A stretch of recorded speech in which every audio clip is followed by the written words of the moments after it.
Live across the Great Lakes State, you're connected to Michigan's most engaging and influential radio and television program, Michigan's Big Show, starring Michael Patrick Shields, presented by Blue Cross, Blue Shield of Michigan, and Blue Care Network.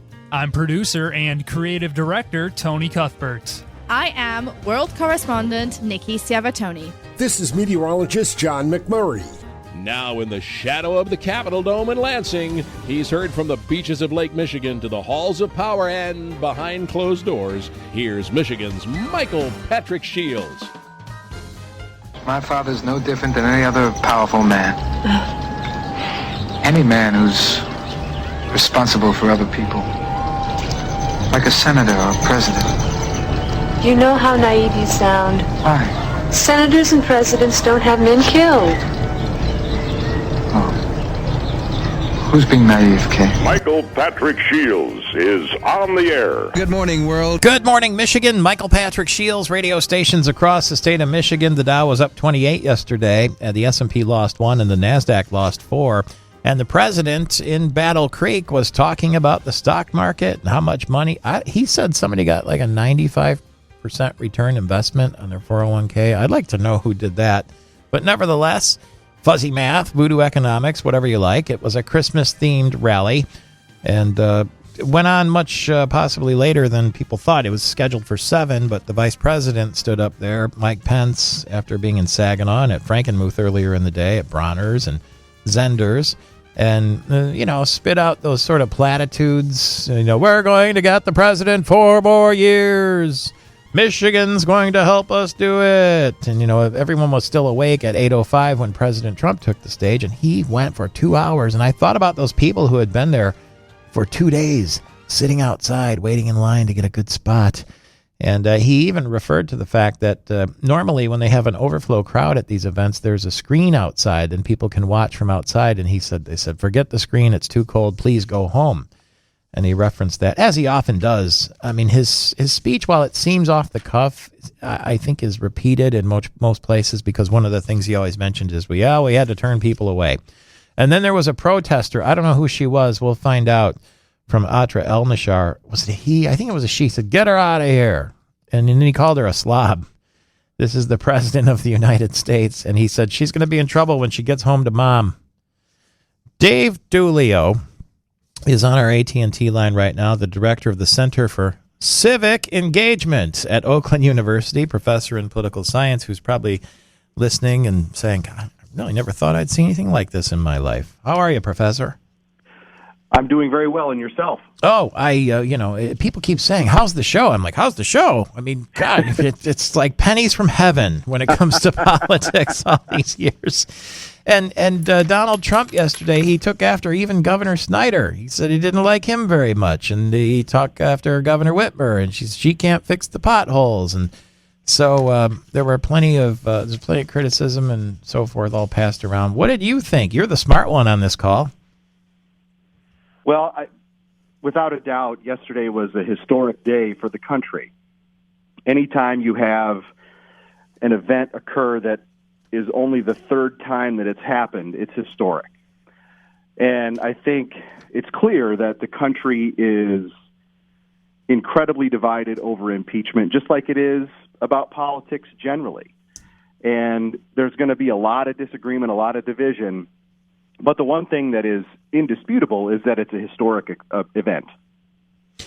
The president and others seem to be framing it as an attempt to overthrow the result of the election. Is there any credibility to that? He even goes so far as to say, they're not after me, they're after you. Well, I think there is, and some Democrats have made that clear for months. I believe it was Congressman Green from Texas who said, look, if we don't impeach him, he's going to get reelected. And anytime a statement like that comes around, it's kind of hard to take that this is not a purely political maneuver.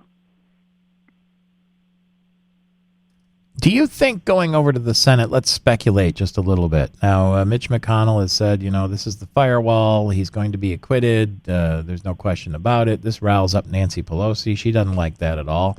And I even didn't really understand it yesterday, but there was some talk about when she sends these votes and articles of impeachment over to the Senate. Why does that matter? Do you know? It sounds like a technicality. It is, but it's part of the process, right? And frankly, this impeachment has been driven, or much of the controversy about this impeachment process has been driven by the process itself and disagreement over the process. And this is just another one of those instances. The way it usually happens is the House, whether it's presidential impeachment, judicial impeachment, the House will pass articles.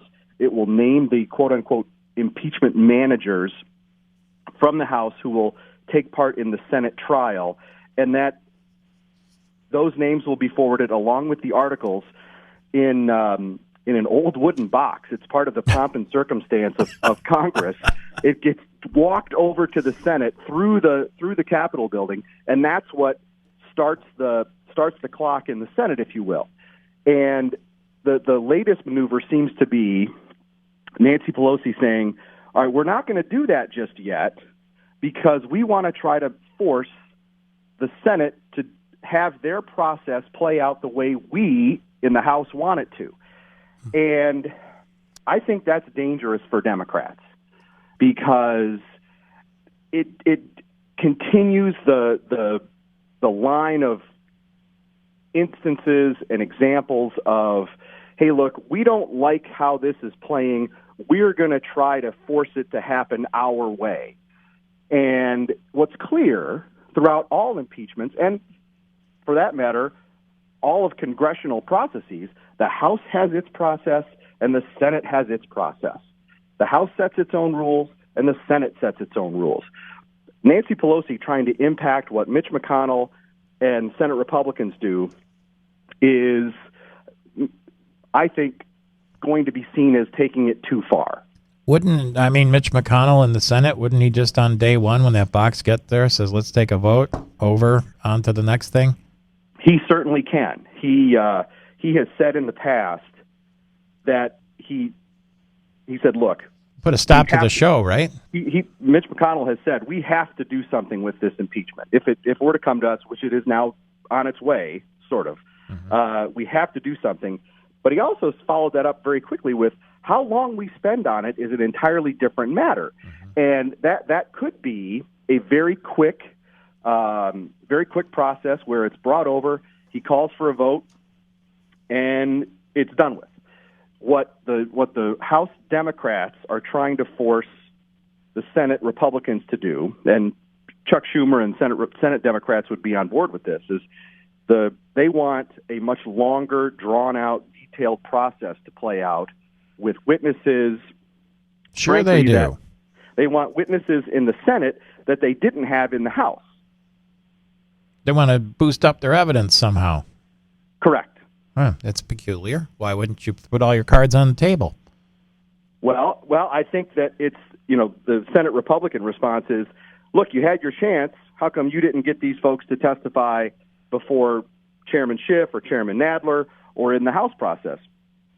We're going to do this the way we want to. Palace intrigue and the kind of stuff that most definitely. Oakland University's Dave Dulio teaches this to the students, and we are his students in Rochester and all across Michigan and all through the world at mibigshow.com. Thank you so much. Talk to you soon, sir. Lucky to run into Matt Rhodes here at Dusty's Cellar because I came in to get my 6 for $60 wine club selection, but I thought I'd get some gift cards, for the holidays, for friends and colleagues and family, too. Yeah, our gift card's unique that you can redeem them retail in the cellar, the wine bar for casual fine dining, or the tap room, your local neighborhood pub. I'm glad to hear you can use them across the enterprise because I'm not sure what they might like best, and I can get them online, too. Online at dustycellar.com. Thanks, Matt, and cheers. Dusty's Cellar here on Grand River in Okemos, online at dustycellar.com with gift cards, too. Right now, it's 4 a.m. somewhere, and all is not quiet. The forecast, cloudy and windy today with gusts up to 40 miles per hour. Because the dreams that matter don't happen while people sleep. And the ones who truly change the world are those who can't wait to get out in it. Delta. Keep climbing. Clean air and water outside, more comfortable homes and workplaces inside, prospering communities and affordable energy. It's all possible when we work together. Consumers Energy is committed to leaving the planet better than they found it. That's why they've developed resources to help customers keep their homes more comfortable for less this winter. Create a bright energy future for your family, your business, your state. Visit micleanenergyplan.com for energy-saving tips and programs. When you sign up, Consumers Energy will even plant a tree in your honor.